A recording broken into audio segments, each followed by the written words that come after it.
hanggang sa ang housemates nakatanggap ng hudyat. Ano yan? Oh my God! Sobrang excited namin, kuya. Kasi akala namin, kuya, magbabakasyon talaga kami, kuya. Lahat po kami nagkaguluhan kasi sobrang excited na po namin, kuya.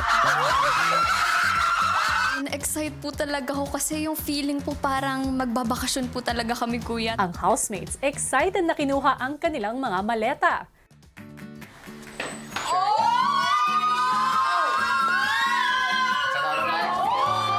What did I do to deserve this? Di ba? Survivor. Alright. Dala na ako ng pang-swimming just in case, bro.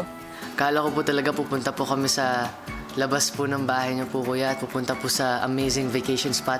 Naghanda pa po ako ng pan-swimming po, kuya. Habang sa girls' bedroom, ramdam din ang excitement. Parang resort yung ano. Baka nga mag-hotel tayo. Wow! O, diba? Hotel lobby nga! Hotel lobby. Bitat ganun yan. Feeling ko nga! Lahat po talaga kami nag-expect po na aalis po kami dito. Hanggang sa ang housemates lumabas na ng living room. Marco. Oh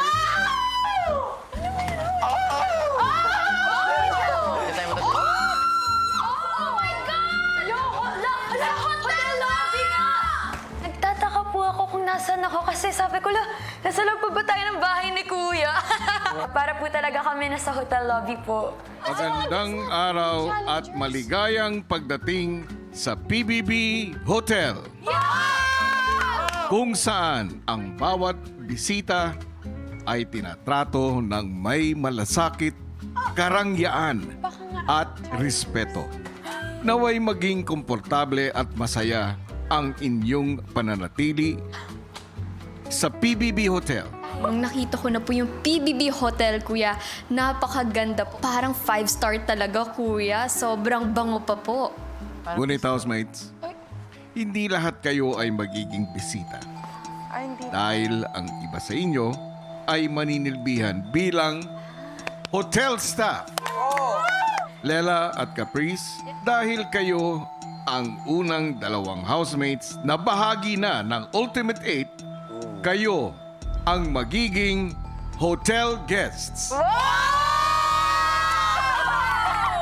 Na-excite na po ako sa magiging stay ko po dito sa PBB Hotel. Habang kayo, Ashley Princess, Carmel Crystal, Keith, Miguel, Marco at Joaquin, kayo ang magiging hotel staff na siyang magpapatakbo at mag-aasikaso sa PBB Hotel. I'm so really happy, kuya, na magkakaroon po kami ng PBB Hotel experience. Excited na po akong gawin lahat po, kuya, paano maging hotel staff po, kuya.